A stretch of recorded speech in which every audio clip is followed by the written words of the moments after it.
vendo esses artigos aí 332, 333, 334 e 334-A. Com isso a gente vai concluir. Existem outros, Roberto, ainda, mas são crimes de menor relevância, eu não vou ver com vocês.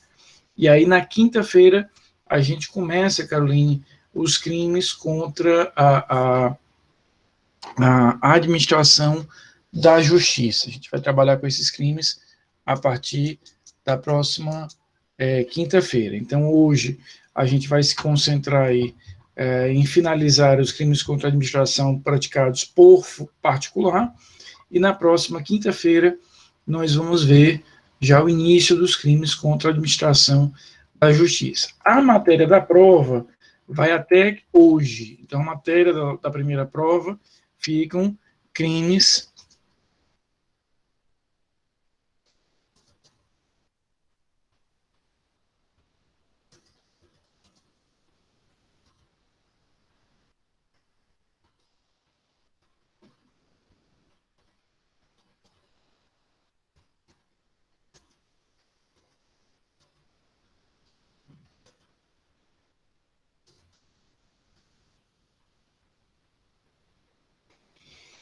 crimes contra a administração da justiça, compreendidos aí do 312 ao 334-A. Né? Então, essa é a matéria da primeira prova, lembrando que a AV1 é dia 16,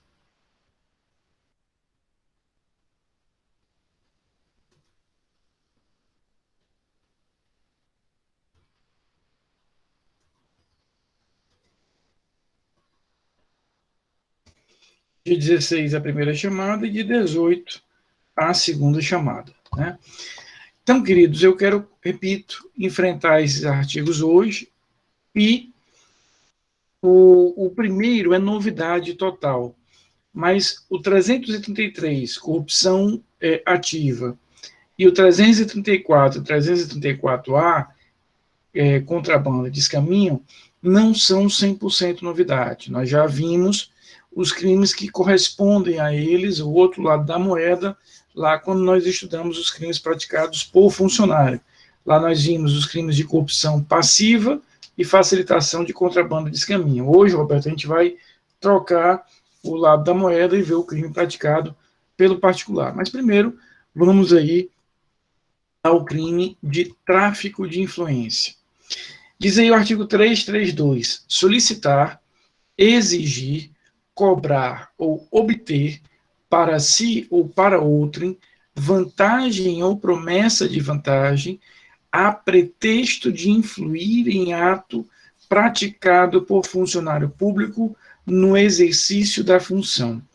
Eu queria chamar muito a atenção para essa expressão a pretexto de influir. Então, veja o seguinte, se esse particular solicita, exige, cobra ou obtém aquela vantagem, porque ele está ali, naquele momento, sinalizando que aquela determinada a vantagem lhe será entregue, porque ele vai influenciar, ele vai influir um funcionário público. E, de fato, ele faz isso, ele está lá na corrupção ativa. O que é que ele recebe aqui? Ele recebe, vejam só, no artigo 332, eu estou recebendo aquela vantagem porque eu estou prometendo, Gabi, bom dia, eu estou prometendo efetivamente que eu tenho a capacidade de influenciar, de influir, de alguma maneira, de trabalhar para fazer com que aquele determinado agente público trabalhe numa ou noutra direção. Então, a gente vai perceber aí que eu terei aqui o recebimento da vantagem, porque eu estou prometendo que eu vou ter algum tipo de influência naquele determinado servidor público para que ele haja de uma forma. Então, imagina, por exemplo, que você tem uma empresa que está com dificuldade lá no procedimento da prefeitura, Roberto. Aí eu chego e digo, olha, Roberto, fica tranquilo, que eu conheço lá o cara da Secretaria Regional da Prefeitura, me dê um dinheiro que eu desenrolo, que rapidinho você vai ter esse alvará, essa certidão da prefeitura, esse processo da prefeitura estará resolvido. Então, aqui o crime existe quando eu recebo aquela vantagem, quando eu te exijo, te solicito aquela vantagem, porque eu estou, de alguma maneira, sinalizando, indicando, afirmando que eu irei influenciar, ou seja, eu tenho uma capacidade de influenciar aquele determinado agente público. A doutrina, quando trata desse crime, ela usa uma expressão interessante, porque ela fala que isso aqui seria como vender fumaça. Porque, na verdade, não necessariamente eu tenho essa influência. Não necessariamente eu conheço aquela pessoa.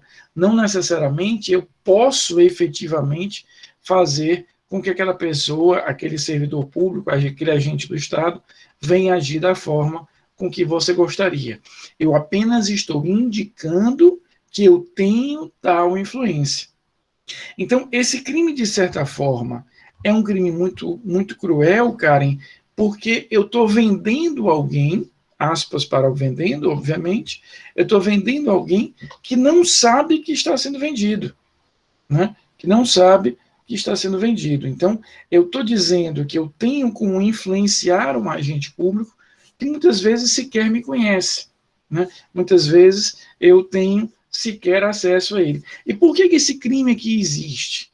Porque, veja só, no momento em que eu digo que eu tenho a capacidade de influenciar, que eu tenho a capacidade de interferir efetivamente naquele determinado agente público, eu estou ali comprometendo a idoneidade plena, própria, do próprio agente público. Então, no momento em que eu tenho ali essa ideia, eu estou vendendo uma ideia de que aquele determinado agente público é vendável, de que aquele agente público tem realmente uma postura de corrupção. Então, eu tenho ali um crime que protege ou que busca proteger a administração pública. Então, a gente tem efetivamente a percepção de que nós temos uma atuação para a preservação, para a proteção da moral, da idoneidade da administração pública. E no parágrafo único, quando Juliana, o crime aqui vai existir quando eu tento vender uma ideia de que eu sou capaz de fazer com que um determinado agente público tome uma medida, tome uma conduta, realize algo, porque eu vendo para você a ideia que eu tenho como influenciá-lo, que eu tenho como, de alguma forma, fazer com que ele haja de uma ou de outra maneira. Então, eu digo que eu conheço alguém que efetivamente é responsável pela fiscalização na tua empresa, e ali eu vou receber uma vantagem, ou eu peço a você uma vantagem, porque de alguma maneira eu teria como influenciar aquela pessoa para, por exemplo, não fiscalizar a tua empresa. Então, eu estou vendendo aqui uma ideia, eu estou, de alguma maneira, fazendo crer que eu tenho a capacidade de influenciar, que eu tenho a capacidade de interferir na vontade da administração pública. É parecido com o estelionato, Roberto, mas aqui eu tenho um elemento a mais, que é o quê? O comprometimento da imagem da administração. Eu estou comprometendo a administração pública, porque, veja, eu estou sinalizando que eu tenho algum tipo de interferência potencial possível na administração, e isso faz com que eu teria, dentro desse contexto, dentro desse cenário, uma ideia que seria a ideia de comprometer a correção, a idoneidade da administração.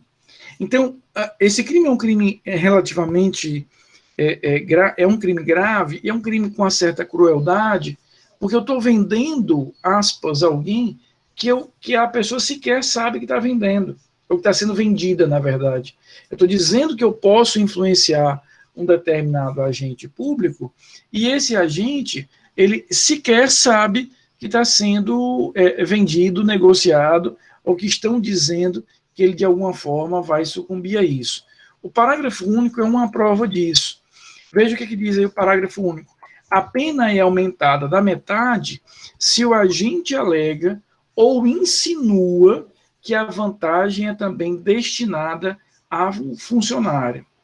Então, imagina o seguinte, eu chego para o Roberto e digo, olha, Roberto, eu sei que você tem um problema lá na prefeitura, fique tranquilo que eu conheço lá quem resolve isso. Eu vou resolver isso para você muito rapidamente. Mas é o seguinte, o cara lá cobra caro.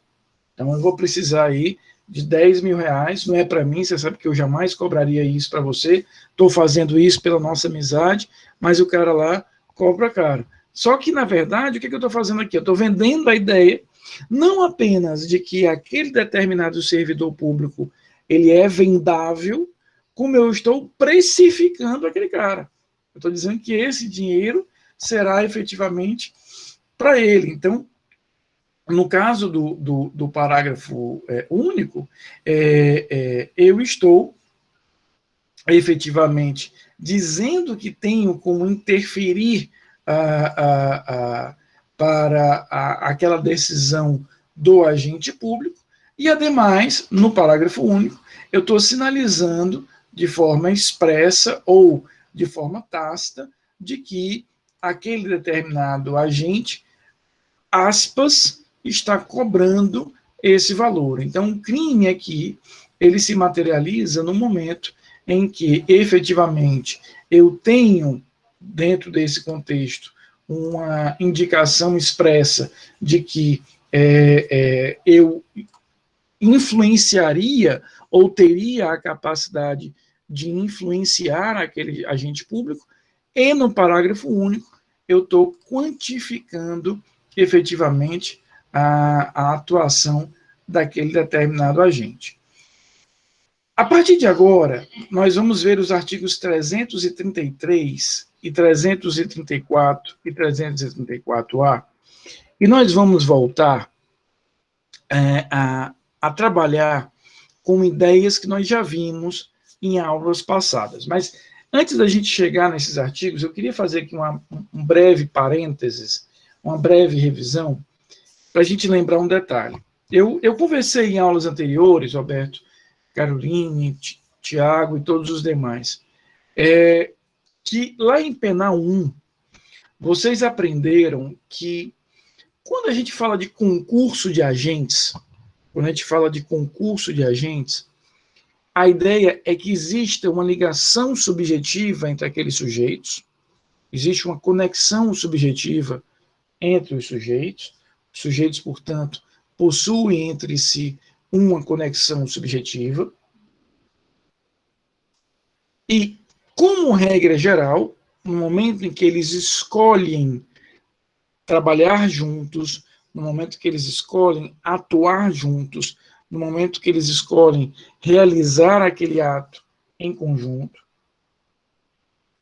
eles devem responder pelo mesmo tipo penal.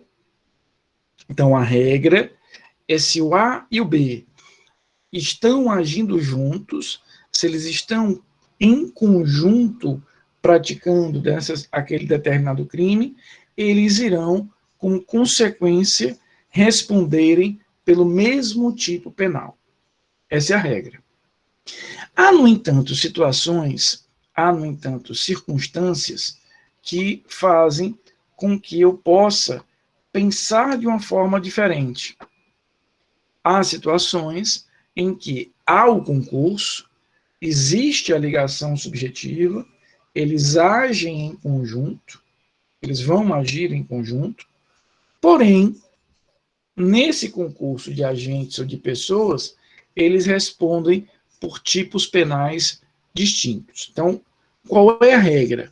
No momento em que eu caracterizo o concurso, no momento em que eu caracterizo que há ali uma ação coordenada, uma vontade mútua de praticar o crime, eles devem responder pelo mesmo tipo penal. Então, imagina, por exemplo, que eu, Gabriel, Sara e o Arthur vamos roubar uma lotérica. Não importa qual é a conduta de cada um de nós. Se um vai ficar apenas no carro para garantir a nossa fuga, se um vai só verificar ali qual é a rotina daquela lotérica, para saber qual é o horário que é mais conveniente fazer a ação porque teria mais dinheiro, se o outro vai entrar realmente com a arma para render ali os funcionários. No momento em que nós aderimos a essa vontade mútua e nós agimos de forma a praticar aquele determinado crime, todos nós, como regra geral, responderemos pelo crime de roubo. Então, a regra no concurso de agentes é que todos possam efetivamente agir e trabalhar para a prática daquele fato e, consequentemente, responder pelo mesmo tipo penal. Mas há situações, há circunstâncias que essa regra não se aplicará. Eu vou reconhecer o concurso de agentes, há uma vontade mútua de agirem em conjunto, existe, portanto, uma ligação subjetiva entre os agentes, tudo isso se configura. Porém, eles responderão por tipos penais, por crimes distintos. Ou seja, eu reconheço o concurso, mas eles respondem por tipos penais diferenciados, por tipos penais distintos. Vocês viram um exemplo disso no semestre passado, na disciplina de Direito Penal 2, quando vocês estudaram lá os artigos 124 e 126. É um exemplo do que eu estou colocando para vocês, ou seja, provocar aborto em si mesma e permitir que outro lhe o provoque. Há ali uma ligação subjetiva entre a gestante e o terceiro, a gestante responde pela provocação do aborto e o terceiro responde por ter praticado aquele ato com o consentimento da gestante. Existe a ligação? Existe. Existe o concurso de agentes? Existe. Mas eles responderão por tipos penais distintos. É aqui que eu quero explorar essa ideia, porque o que nós vamos ver agora é o fechamento de um raciocínio que nós conversamos algumas aulas atrás. Nós estudamos, algumas aulas atrás, o crime do artigo 317, o crime de corrupção passiva, que era um crime praticado por funcionário público. Ele estava naquela nossa primeira etapa de estudos, que era o crime praticado por funcionário público. Deixa eu só transcrevê-lo aqui, para que nós possamos lembrar. Então, o que diz aí o 317? Solicitar ou receber para si ou para outrem, direto ou indiretamente, ainda que fora da função,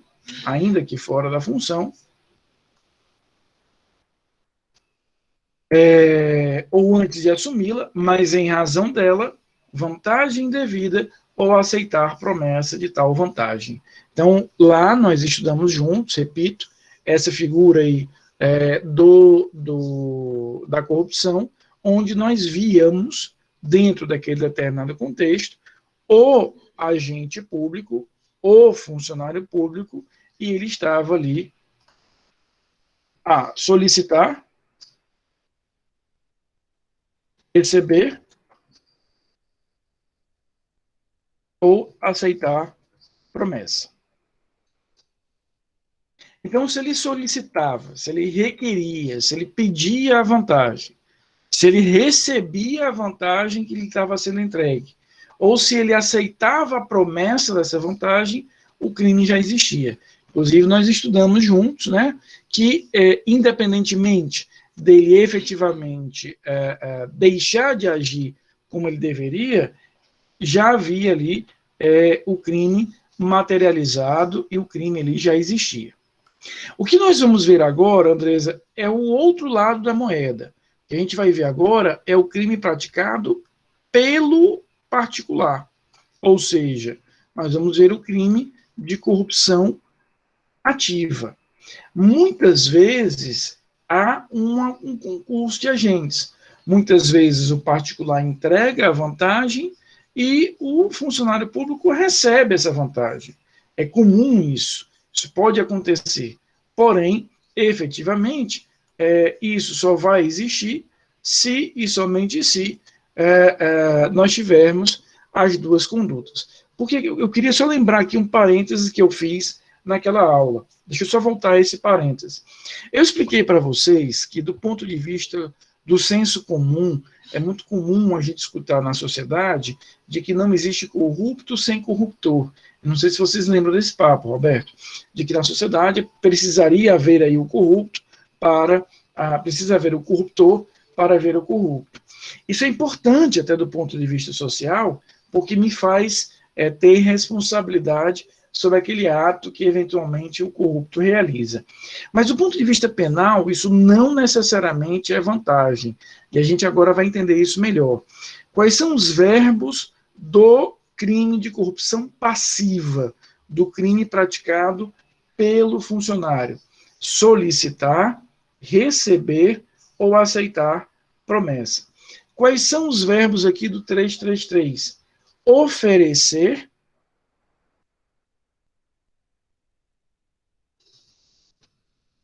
e prometer. Então a gente vai perceber que existe aqui um casamento apenas parcial. Existe uma conexão apenas e tão somente parcial entre a conduta corrupção ativa e a conduta corrupção passiva. Hoje a gente vai conseguir fechar essa ideia bem para que a gente possa entender que pode existir, Karen, o crime de corrupção ativa sem o crime de corrupção passiva e vice-versa.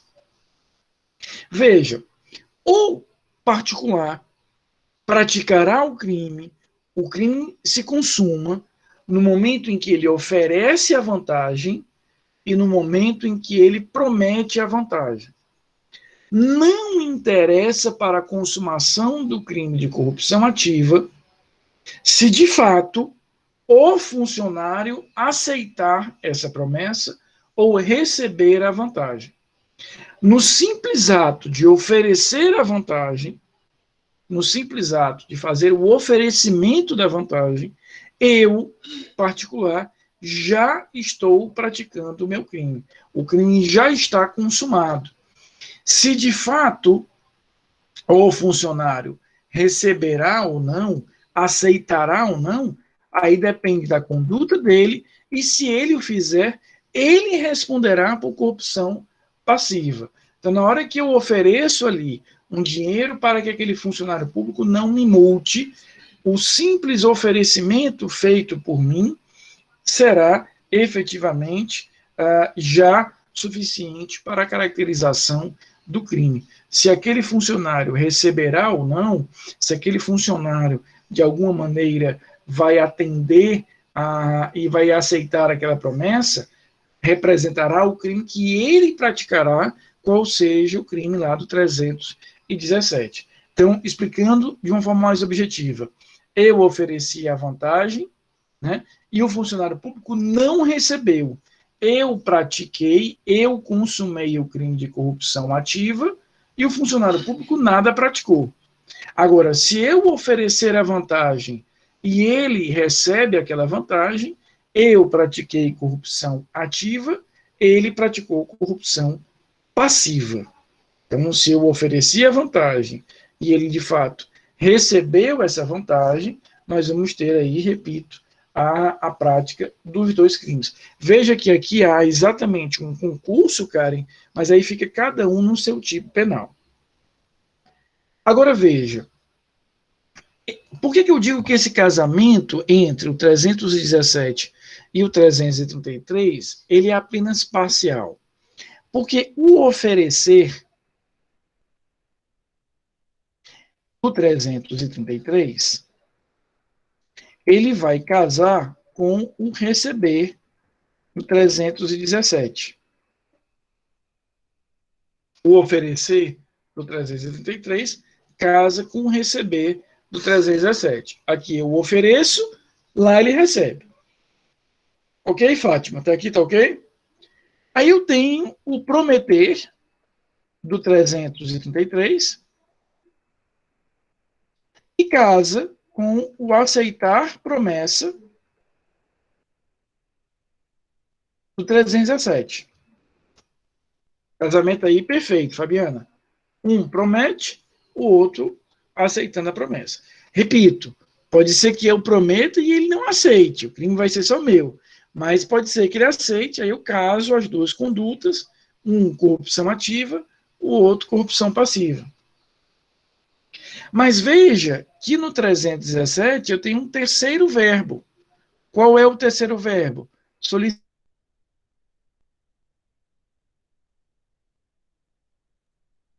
Não encontra correspondente no 333. Eu não tenho correspondente aqui no 333. Então, no 317, eu tenho três verbos que caracterizarão crime: solicitar, receber e aceitar promessa. Dois deles possuem um casamento com verbos do 333. Aceitar promessa, prometer, receber, oferecer. Mas o solicitar do 317 está sozinho. Então, o que é que isso significa na prática? Vai significar o seguinte: se o funcionário público solicita a vantagem, se o funcionário público solicita a vantagem, e eu, como particular, entrego essa vantagem, dou essa vantagem, o funcionário praticou o crime do 317 e eu não pratiquei crime algum. Então, se a iniciativa partiu do funcionário, ele solicitou, e eu, como particular, apenas reagi a essa solicitação, entregando aquilo que ele solicitou, ele responde pelo crime do 317 e a minha conduta será uma conduta atípica. Eu não responderei por crime algum. Qual é a justificativa? Tem uma parte da doutrina que vai dizer que isso existe porque o legislador pensou o seguinte: como o crime é corrupção ativa e corrupção passiva, se a iniciativa partiu do funcionário, é porque ele já estava corrompido. Não seria justo com o particular responder por um crime, já que o funcionário já veio corrompido. Não foi o particular que gerou nele esse desejo de corrupção. Mas há uma outra parte da doutrina que vai dizer que o legislador fez aqui foi algo de propósito. O legislador queria propositadamente, Roberto, deixar livre o particular. Ele queria aqui claramente livrar o particular. Então você vai ter na doutrina duas explicações para esse gap, para esse ato aí entre um artigo e outro. Porque veja que isso é muito grave. O funcionário responde pelo crime e o particular que cedeu aquela solicitação, ou seja, que de alguma forma está criando ali uma espiral negativa, porque está estimulando, né, a prática daquele crime, mesmo que implicitamente, sai sem nenhuma responsabilidade. O particular sai sem nenhum crime. Né? Então, eu já te ouço, Roberto.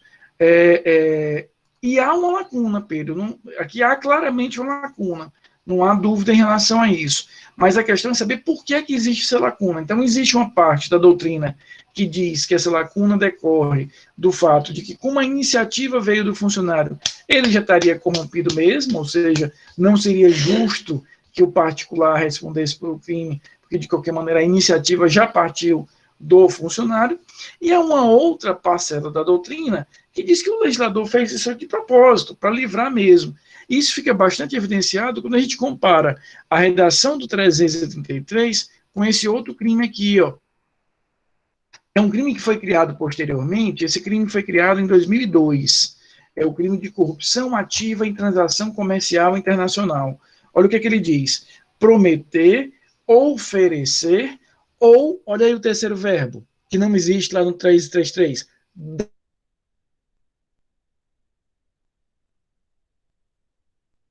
terceira pessoa para determinar, praticar, omitir ou retardar ato de ofício relacionado à transação comercial internacional. O 337B, ele é igualzinho ao 333. Qual é a diferença?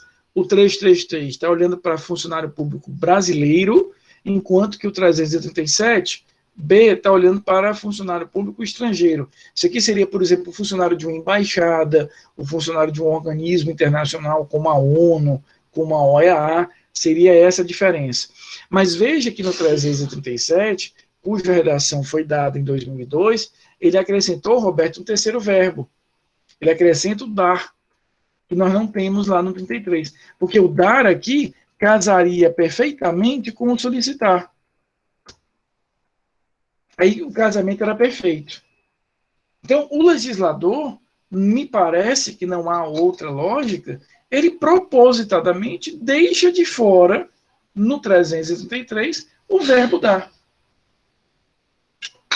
E por que ele faz isso? Porque ele quer claramente deixar de forma muito clara a ideia de que o particular está livre em relação a essa conduta. Diga, Roberto. Professor, eu não sei se cai nesse mesmo caso.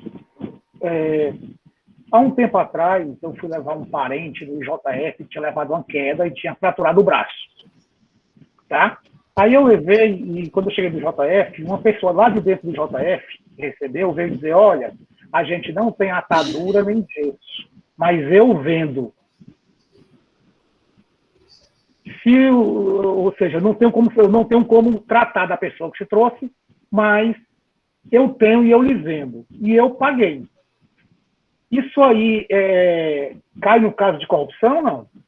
Veja, a princípio, cairia porque ele está ali oferecendo, né, efetivamente, solicitando uma vantagem para fazer algo que ele deveria fazer. Né? Porque, veja, se você leva um hospital público em relação ao atendimento, né, um sistema, considerando o SUS, o Sistema Único de Saúde, era para haver todo tipo de custeio por parte dele. Na verdade, não se sabe nem se isso é verdade, né, porque muitas vezes, eu confesso, por mais que reconheça que há muita deficiência no serviço público, dificilmente no IJF faltaria elementos tão básicos, né? Então, é muito comum no serviço público o cara criar uma dificuldade para vender a facilidade, né? Isso é muito usual.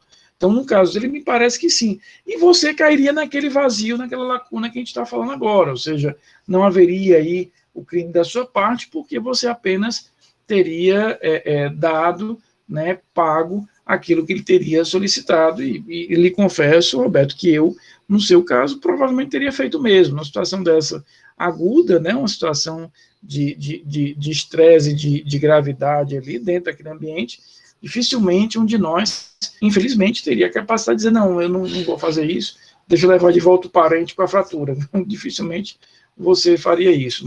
Aqui eu não tenho dúvida disso, de que provavelmente agiria da mesma forma que você.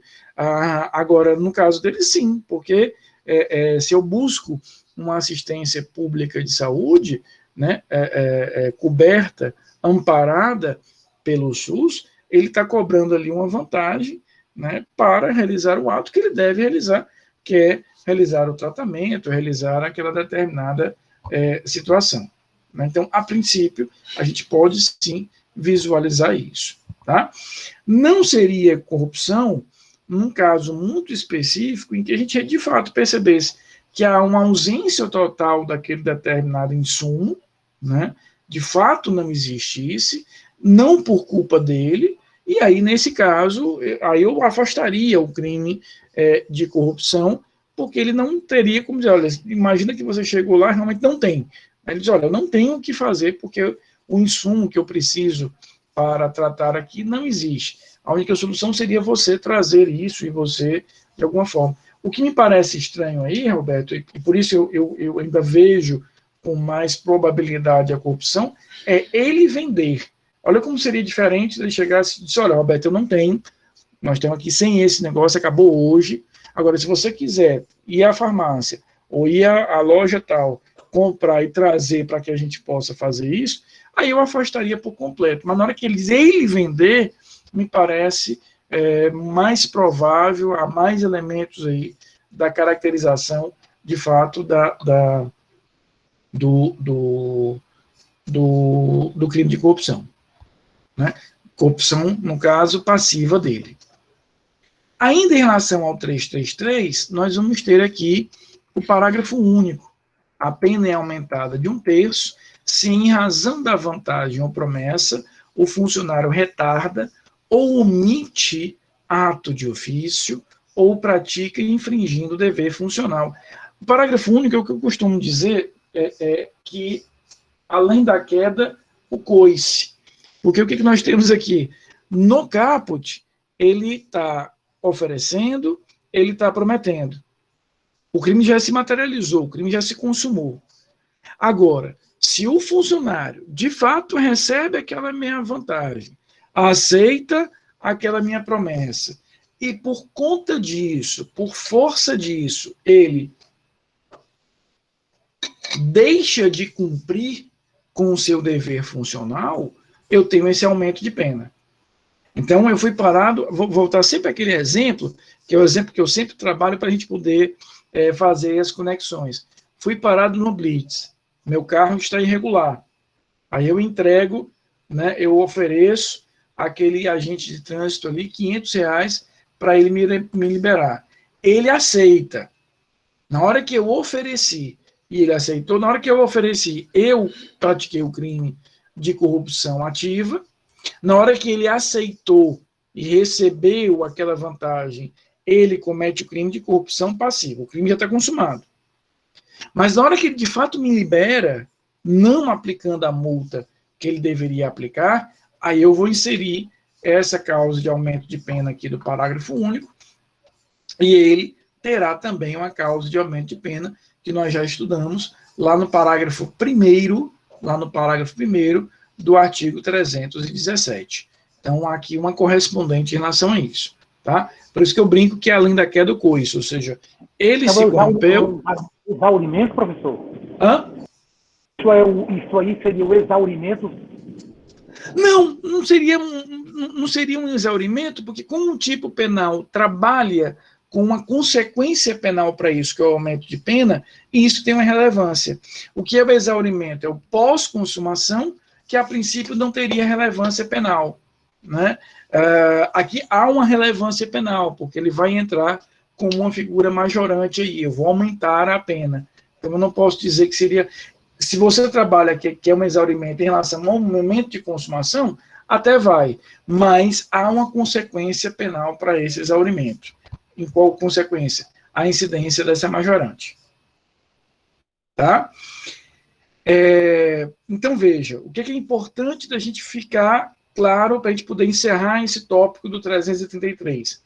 Há um diálogo com o 317, existe um diálogo com o crime de corrupção passiva, são crimes que são independentes entre si. O funcionário, por exemplo, pode solicitar e eu não acato aquela solicitação, o crime já existe lá no 317. Eu posso oferecer e o funcionário não receber, portanto, haveria só o 317. Então, são crimes que são independentes, um não necessariamente exige ou depende do outro para que venha a ser praticado, mas podem existir comitantemente, coordenadamente. De que forma? Eu ofereço e ele recebe. Eu prometo e ele aceita essa promessa. Os dois praticariam crimes, cada um aí no seu quadrado.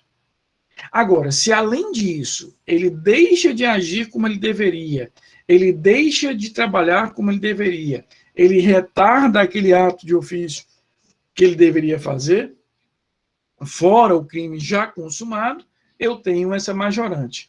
Para ele, o parágrafo 1º do 317, para o funcionário, desculpa, para o particular, eu teria aqui a figura aí do parágrafo único do 333. Nós vamos ver agora 2 crimes que eu já falei para vocês sobre eles, mas de fato falei muito rapidamente. A gente vai agora ver com um pouco mais de cuidado. Quando nós estudamos, Fabiana, o 318, facilitação de contrabando ou descaminho, quando nós estudamos o 318, eu falei muito rapidamente sobre os crimes de contrabando e de descaminho. Eu expliquei para vocês que o contrabando seria importar ou exportar do Brasil algo que eu não posso importar ou exportar, e que o descaminho, por outro lado, seria importar ou exportar sem pagar a tributação correspondente, sem estar com a tributação correspondente, né? Essa seria a lógica que nós teríamos aqui. Agora a gente vai ver isso com um pouco mais de cuidado, um pouco mais de profundidade, e principalmente, Alberto, ver algumas figuras assemelhadas a essa ideia principal. Veja o que é que nos diz aí o 334, o crime de descaminho. Iludir, no todo ou em parte, o pagamento de direito ou imposto devido pela entrada, pela saída ou pelo consumo de mercadoria.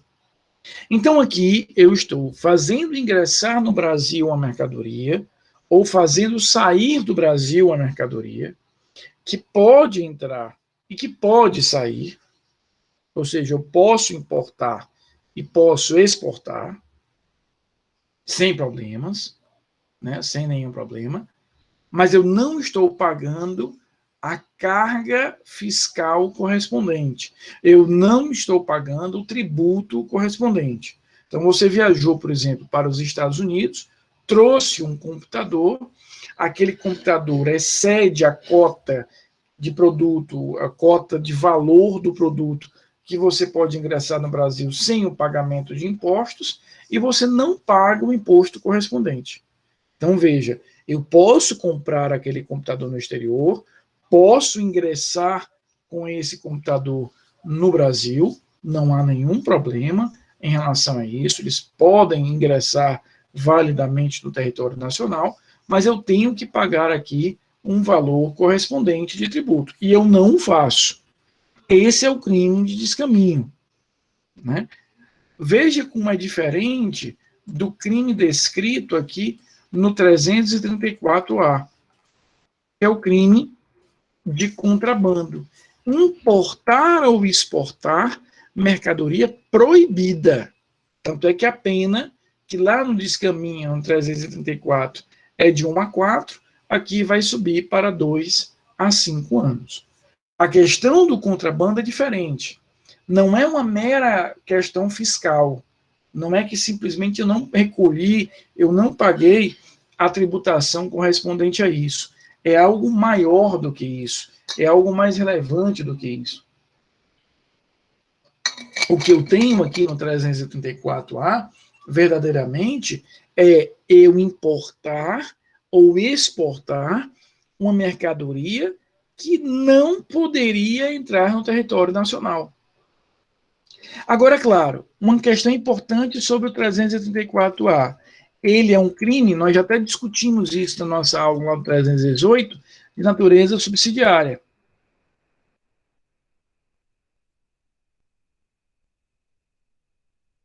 Ele é um crime subsidiário. O que significa isso, Maria Júlia? Que eu tenho uma conduta criminosa, típica, mas que ela será o plano B. Eu uso o contrabando quando eu não tenho uma conduta mais específica, mais especializada, melhor calibrada. Então, eu vou usar o crime de contrabando sempre quando não for possível, não existir a possibilidade de você ter efetivamente uma tipificação mais adequada. Porque, por exemplo, importar drogas ilícitas é crime. Importar armas ilícitas é crime. Exportar material biológico, determinadas plantas, animais silvestres, é crime. Mas já existem tipos penais específicos. Eu tenho um crime de tráfico ilícito de entorpecentes, tráfico de armas, tráfico de material silvestre. A gente vai estudar esse semestre ainda, lá no artigo 273, 273, o crime, por exemplo, de importar para o Brasil medicamentos sem autorização. Então, existem determinados produtos cuja importação ou a exportação são proibidos, mas eles já têm tipos penais específicos. Então, eu uso efetivamente tráfico de pessoas. Eu uso, por exemplo, o 384A quando eu não tiver, Roberto, uma tipificação específica. Aqui entra, por exemplo, cigarros. Aqui entram determinados produtos biológicos. Aqui entra, por exemplo, lixo hospitalar. Aqui entra pneu usado. Por exemplo, existe uma lei, uma norma no Brasil que proíbe, de forma contundente, a importação de pneus usados. Houve uma discussão muito intensa uns anos atrás, e aí até que se proibiu, entendeu-se que havia toda uma repercussão ambiental disso e etc., proibiu-se a importação de pneus de veículos que fossem usados. Não podemos ter efetivamente isso. Então, se eu importo esse tipo de produto, como não existe aí uma tipificação diferenciada, como não existe um tipo penal próprio, a alternativa será efetivamente o crime de tráfico de pessoas. Então, o crime de contrabando. Então, o contrabando é um crime importante, mas é um crime que se caracterizará sempre quando eu não tiver um melhor. Né? Então, ele é um plano B. Se você percebe que aquele material que você está, de alguma maneira, importando é um material que não pode ser importado, mas que há, de forma direta, já uma tipificação específica, você responderá exclusivamente com base naquele tipo penal. Repito, o melhor exemplo, o mais didático dos exemplos, é o tráfico de entorpecentes. Então, claro que quando eu importo, por exemplo, drogas ilícitas, há crime, evidentemente. Mas esse crime já está previsto, já tem sua tipificação lá no artigo 33 da Lei 11.343 de 2006. Então, eu responderei por esse tipo penal. Vamos ver agora algumas figuras assemelhadas que estão nos parágrafos desses artigos. Veja o que nos diz aqui o parágrafo 1º do artigo 334. Ele vai criar aqui, João, algumas figuras assemelhadas.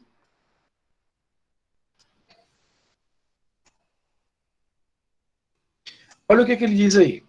Incorre na mesma pena quem? Então, são figuras assemelhadas. O caput traz a regra geral. Importar ou exportar sem pagar tributo. Parágrafo 1º. Incorre na mesma pena quem? 1. Pratica navegação de cabotagem, fora dos casos permitidos em lei. A navegação de cabotagem é a navegação feita entre portos brasileiros, entre portos nacionais. Para que eu faça esse tipo de navegação, quer seja de pessoas, quer seja de mercadorias, quer seja de animais, eu tenho que ter permissões. Existem agências reguladoras que atuam nisso. Então, eu tenho que ter a permissão para agir e para realizar esse tipo de conduta. Inciso 2º, pratica fato assemelhado. Inciso 3º, vende, expõe à venda, mantém em depósito ou de qualquer forma utiliza em proveito próprio alheio, no exercício de atividade comercial ou industrial, mercadoria de procedência estrangeira que introduziu clandestinamente no país ou importou fraudulentamente, ou que sabe ser produto de introdução clandestina no território nacional ou de importação fraudulenta por parte de outrem. Esse inciso 3º, ele quer atingir, Roberto, aquela pessoa que não foi efetivamente quem realizou aquela determinada importação, porém foi a pessoa que, sabendo da origem ilícita, aqui entram, por exemplo, aqueles pequenos comerciantes, aquele pessoal que recebe aquele produto que, por exemplo, entrou pelo Paraguai, ou veio dos Estados Unidos, veio da China, que não pagou a tributação correspondente, mas eu tenho no meu depósito, eu tenho no meu negócio, eu tenho na minha loja. Então, o inciso terceiro, ele quer atingir aquele terceiro que não foi efetivamente o que fez aquela mercadoria entrar no Brasil, não foi aquele que não pagou de forma direta aquela tributação, mas ele sabe em relação a isso. Não seria necessariamente o receptador, Roberto, porque o receptador eu estou adquirindo para mim. Aqui, veja, ele está colocando nos canais de comércio, por isso, obviamente, eu entendo que você tem colocado entre aspas o receptador. E o inciso quarto, adquire e recebe oculta em proveito próprio. O artigo 334-A, ele também terá figuras assemelhadas. Veja o que é que nos diz aqui o artigo 334-A em seu parágrafo 1º. Parágrafo 1º. Incorre na mesma pena quem, inciso 1º, pratica fato assemelhado em lei especial a contrabando. Inciso 2º. Importa ou exporta clandestinamente mercadoria que depende de registro, análise ou autorização do poder competente. Sempre lembrando que o 364-A tem aqui carga efetivamente subsidiária, né? Ele vai ter uma carga sempre subsidiária, porque, por exemplo, nós vamos ver que para importar medicamentos, eu preciso ter também essa permissão, mas aí eu tenho um tipo penal específico para isso. Eu queria chamar muita atenção de vocês esse inciso terceiro. Esse inciso terceiro é muito interessante para a caracterização do contrabando. O que ele diz aí? Reinsere no território nacional mercadoria brasileira destinada à exportação. O que acontece? Há determinadas mercadorias que elas são mercadorias fabricadas no Brasil, portanto, são produtos brasileiros, mas que já são fabricados com o destino certo, a exportação. Então, durante o seu processo de fabricação, eu, por exemplo, isento alguns tributos. Isso acontece com carros, isso acontece com alguns equipamentos eletrônicos. Qual é a razão de ser disso, Fátima? É que aqui eu vou permitir que a indústria seja mais competitiva. Na hora que eu a isento de determinados tributos, eu faço com que ela possa vender no mercado internacional de uma forma mais competitiva. Ela tem uma vantagem competitiva em relação ao preço ali que ela vai vender. E aí o que acontece? Esse produto é preparado, é fabricado com base nessa lógica, ele é fabricado com base nessa percepção de que há aqui uma determinada já uma produção com uma redução da tributação, eu exporto esse produto, Roberto, e de repente eu trago de volta para vender no mercado interno. Qual é a vantagem aqui? Eu estou vendendo um produto feito no Brasil, cobrando o preço normal no Brasil, só que na hora da sua produção a carga tributária foi menor. Então eu estou enganando, de alguma forma, o destino que ele tinha. Então, se esse produto é um produto já feito, já elaborado no seu processo industrial, visando a exportação, eu não tenho mais como trazê-lo de volta para o Brasil. Diga, Roberto. Professor, nesse caso não seria necessariamente uma mercadoria proibida, né? Não.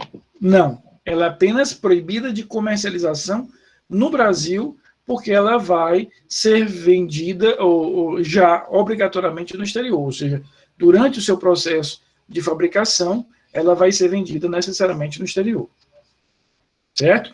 Queridos, eu vou só comentar o 335, o 336 e o 337, mas lembrando que a matéria da prova eu vou cobrar só até o 334A, tá certo? Que os outros são crimes mais simples, só para a gente não dizer que não falou. 335, impedir ou perturbar ou fraudar a concorrência pública ou venda em asta pública, promovida pela administração federal, estadual ou municipal, ou por entidade paraestatal. Isso aqui vai existir quando, por exemplo, a Justiça ou o Detran fazem aqueles leilões e eu crio embaraço naquele leilão, eu dificulto. Que qual é a ideia do leilão? É eu me desfazer daqueles bens e a administração pública receber a maior quantidade de dinheiro por aquele determinado produto. Então, se eu crio algum tipo de dificuldade para isso, a consequência é esse crime. Mas veja que é um crime bem específico. Mesma coisa para o 336. Rasgar ou, de qualquer forma, inutilizar ou conspurcar edital afixado por ordem de funcionário público. Violar ou inutilizar selo ou sinal empregado por determinação legal ou ordem de funcionário.